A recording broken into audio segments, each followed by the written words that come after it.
বসে থেকে আমি আমার মোবাইলে কিছু জিনিস দেখতেছিলাম যে 90-এর গণঅভ্যুত্থান সফল করার পর আমরা কিন্তু একবারের জন্য উপদেষ্টা হতে চাইনি, একদিন উপদেষ্টা বানাতেও যাইনি। কিন্তু 24-এ কি দেখি, আমরা তো দীর্ঘ 9 বছর আন্দোলন করেছিলাম। একদম নির্দিষ্ট কল সৈয়দ এরশাদ সংসদ চলাকালীন অবস্থায় বা সংসদ থাকা অবস্থায় সেকে জোর করে ক্ষমতা দখল করেছিল। সেই 24শে মার্চ থেকে আন্দোলন শুরু হয়েছিল, 90 সাল শেষ করেছিল। আমরা তো 2000 লাস্টে তো ঢাকা বিশ্ববিদ্যালয় ক্যাম্পাসে গিয়ে ঐক্য সৃষ্টি করলাম। আমরা তো বলি না যে আমি আমানুল্লাহ আমান, খেয়ালুল খোকন আব্দুল আলম, হোসেন বাবু, আমরা সব কিছু করেছি।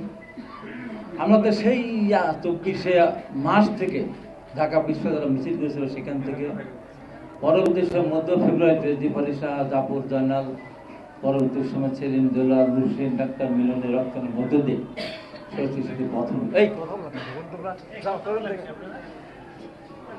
আমরা পতন ঘটিয়েছিলাম। সেই সময় ময়জুদ্দিন সহ যে সমস্ত নেতৃত্ব শুরু খাওয়ার কথা নেই। এটা কি দেখছি, এত বছর আন্দোলন করার পরেও আমরা টাকে তোলা পৃষ্ঠ হয়েছি, মাসের পর মাস হাসপাতাল থেকেছি, হাত ধরে গিয়েছি মিছিলে, সেলিম আমার সাথে টাকে তোলা পৃষ্ঠ শহীদ হয়েছে। কত ঘটনার মধ্যে আমরা দেখা মাত্র গুলি উপরে তুলে মিছিল করেছি, 144 ধারা ভঙ্গ করেছি, তারপরে সাথে পতন হয়েছে। আর এরা তো সরকারের পতন চায়নি। আমার কাছে এটা খুব আশ্চর্য লাগে। এরা বৈষম্য বিরোধী আন্দোলন করেছে, কোটা সংস্কার আন্দোলন চেয়েছিল, সরকার কোটা সম্মত বাতিল করে দিয়েছিল, রাগ করে অভিমান করে ঘর ফিরে চলে গিয়েছিল। বৈষম্য বিরোধী আন্দোলন করতে আসলো, কোটা যদি সরকার ফিরিয়ে নিয়ে আসলো, ওই মতিউর, আসাদ, বেনজির, আজি যেটা দুর্নীতি বেরোচ্ছিল, সরকার দুর্নীতি বিল আসবে বলে ভয় এই কোটা নিয়ে আসলো। কোটা নিয়ে আসলে ছাত্ররা মাঠে নামবে, এদেরকে গিয়ে হল ছাড়া করবো, বিএনপি নেতারা আন্দোলন করলে এদেরকে আমরা ধীরে করে দেবো, শেষ। এই ছিল ঘটনা। এবং আজকে আমাকে বলতেই হচ্ছে, এরা একটা ফ্যাসিস্ট সরকার একতরফা নির্বাচন করলো। 24 সালে আমাদের অফিস বন্ধ করে দিল, আমরা নির্বাচনে অংশগ্রহণ করতে পারলাম না। এইরকম একটা সরকারের প্রধানমন্ত্রীর কাছে এই যারা আজকে আমাদের বিরুদ্ধে বক্তব্য দিচ্ছে, তারা প্রধানমন্ত্রীরা দেখা করার জন্য প্রাণান্ত চেষ্টা করেছে, প্রধানমন্ত্রী পাত্তা দেয়নি। নীতি নৈতিকতার মাথা খেয়ে তার পার্টির সাধারণ সম্পাদক ওবায়দুল কাদের দেখা করার কত চেষ্টা করেছে, ওবায়দুল কাদের দেখা দেয়নি। শেষ পর্যন্ত দুধের স্বাদ ভুলে বিটানোর মতো রাষ্ট্রপতির কাছে গিয়ে তারা স্মারকলিপি দিয়ে আসবে। তার মানে কি, অবৈধ সরকারকে তারা মেনে নিয়েছিল। 18 সালে যখন নির্বাচন হয়েছিল, একবারের বলেনি তো এই নির্বাচন আমরা চাইনি, দিনের ভোট রাতে হয়েছে, আমরা তো এটা মানি না। 24-এ নির্বাচনের পর কিন্তু মিছিল করেনি, এই নির্বাচন আমরা মানি না, এই দেশ আমরা চাই না। তাদের সরকার পতনই চায়নি। একটা পর্যায়ে দেশের মানুষ বিগত সরকারের উপরে ক্ষিপ্ত হয়েছিল, গুম খুম রাহাজানি, ভোটারবিহীন নির্বাচন, দ্রব্যমূল্যের ঊর্ধ্বগতি, সবকিছু মিলে মানুষ সরকারের পতন চেয়েছিল। সেটা একটা সুযোগ এসেছে, সবাই মিলে সেখানে অংশগ্রহণ করেছে। আজকে হিসাব করে দেখতে গেলে আমরা যারা ছাত্র আন্দোলন ওই সময় নেতৃত্ব দিয়েছিলাম, দুদু ভাই থেকে শুরু করে যারা আছেন, আমরা একজনকে বলতে পারবো যে আমরা আহত হয়নি। প্রত্যেকে এর সাথে সময় আমরা হাসপাতালে গেছি, প্রায় প্রত্যেকেই।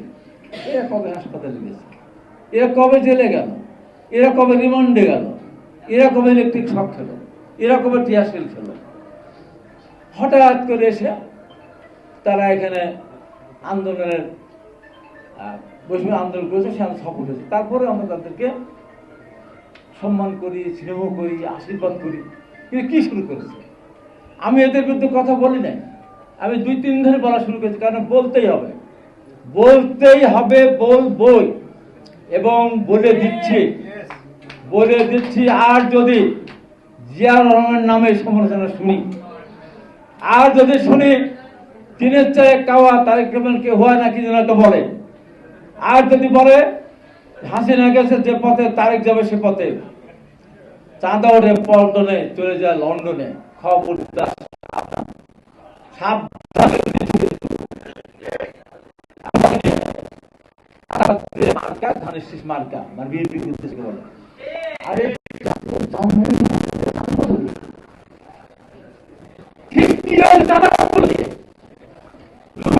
আমি আজকে বলবো এই সমুদ্রের বাড়ি ঘরের বেশি দিনের সময় যেত, 1 বছর আগে এদের বাড়ি ঘরের কি অবস্থা ছিল, এখন কি হয়েছে, এদের হাতে কোন মোবাইল ছিল, এখন কোন মোবাইলের ব্যবহার করে। একতল তো বাসে থাকতো ম্যাচে, আজকে বিশাল বিশাল গাড়ি নিয়ে তারা যায়। আর সরকারকে একটা কথা পরিষ্কার বলবো, প্রধান উপদেষ্টা এবং স্বরাষ্ট্র উপদেষ্টাকে, আর যেন এই অনিবন্ধিত দলের পদযাত্রায় যেন ট্যাঙ্ক কামান নিয়ে সেনাবাহিনী পাহারা না দেয়। এটা আমাদের জন্য লজ্জা। এর জন্য যে টাকা খরচ হচ্ছে, বিগত সরকার অন্যায় ভাবে যেসব টাকা খরচ করে তার জন্য হিসাব হবে, তার বিচার হবে। এই পদযাত্রায় অন্যায় ভাবে তাদের পিছনে যে কোটি কোটি টাকা খরচ হয়েছে তার হিসাব একদিন কিন্তু দিতে হবে। ছেলে খেলা এই দেশটা স্বাধীন করার জন্য আন্দোলন করেছি, মুক্তিযুদ্ধে গিয়েছি, গণতন্ত্র পুনরুদ্ধারে বারবার আহত আমরা হাসপাতালে গিয়েছি। এখন তারা স্বাধীনতা মানে না, 90 মানে না, 71 মানে না। আজকে যে এটা অনেকে বোঝেন, আমি অত বুঝি না। এই যে জুলাই সনদ, এই জুলাই সনদ রাষ্ট্রীয় স্বীকৃতি দেওয়া যাবে, তাহলে তো আমাদের 90 সালে তো রাষ্ট্রীয় স্বীকৃতি দেওয়া উচিত ছিল, আমাদের তো চাইনি। সাংবিধানিক স্বীকৃতি হবে না, বলতে না কেন না, কারণ একবারই দেশ স্বাধীন হয়, 2বার দেশ স্বাধীন হয় না একটা দেশ। তো গণতন্ত্র পুনরুদ্ধার হয়েছে, আমরা 90 সালে গণতন্ত্র পুনরুদ্ধার করেছি, 2বার গণতন্ত্র পুনরুদ্ধার হয়েছে, দেশটা স্বাধীন হয়নি। আমরা বলি কি দ্বিতীয় স্বাধীনতা, তাহলে আমরা 71-এর স্বাধীনতা কোথায় গেল? তাহলে 71 সাল থেকে মিথ্যা। ওনারা বলেছেন তারা জুলাই সনদ তারা স্বাক্ষর করবেন না, বলে দিল। তারা বলে, ধমক দেয়, যদি গণপরিষদ নির্বাচন না হয় দেশের নির্বাচন হবে না। আবার বলে একদল আছে যারা স্থানীয় সরকার নির্বাচন না হলে অন্য কোনো নির্বাচন হবে না। আবার আজকে আবার দেখলাম আরেকজনের এক বক্তব্য, আমাদের মহাসচিবকে উদ্দেশ্য করে বলা বললো, বুঝলাম মহাসচিব বলেছেন বাংলাদেশের মানুষ ইভিএমই ভালো করে বোঝে না, পিআর সিস্টেম নিয়ে এখন তো এই মুহূর্তে নির্বাচন হওয়াটা অনেকেই করে, সেটা সমালোচনা করে বলেছে।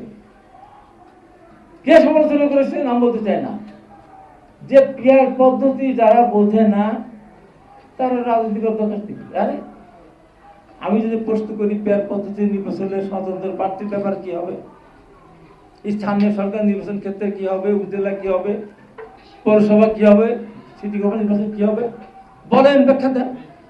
একজন সংসদ সদস্য মারা গেল, সেখানে নির্বাচন কোন পদ্ধতি হবে, এখন কোনো কিছুই নাই। আর আমাদের দেশের, আমি শেষ করে দেব, আমাদের দেশে যাদেরকে আমরা পেটির মধ্যে পড়ে না, কোলে রাখলে তো বাইরে থেকে একজন বাড়ি দিলে আঘাত দিলে তার লাগে, পেটের মধ্যে লাগে না। যে রাজাকারদের স্বাধীনতা বিরোধী নিজে দোষ স্বীকার করেছে, একটা শফিক, 71 আমার মুক্তিযুদ্ধে অংশগ্রহণ করিনি, আমরা এক পাকিস্তান রাখতে চেয়েছি, এমন কোনো বিষয় না। এক পাকিস্তান রাখার কথা বলার মধ্য দিয়ে তারা রাজাকার সৃষ্টি করেছে, আলবদর সৃষ্টি করেছে, তারা শান্তি বাহিনী, শান্তি কমিটি সৃষ্টি করে মেয়েদেরকে পাকিস্তানের দিকে তুলে দিয়েছে। 30 লক্ষ মানুষের তারা হত্যার দায় নিজে স্বীকার করেছে। আওয়ামী লীগ 1500 মানুষকে হত্যা করা এবং 20,000-25,000 মানুষকে আহত করার দায় আওয়ামী লীগের রাজনীতি নিষিদ্ধ দাবি উঠতে পারে। এই রাজাকারদের বাংলাদেশের রাজনীতি করার কোনো ভোট তো দূরের কথা।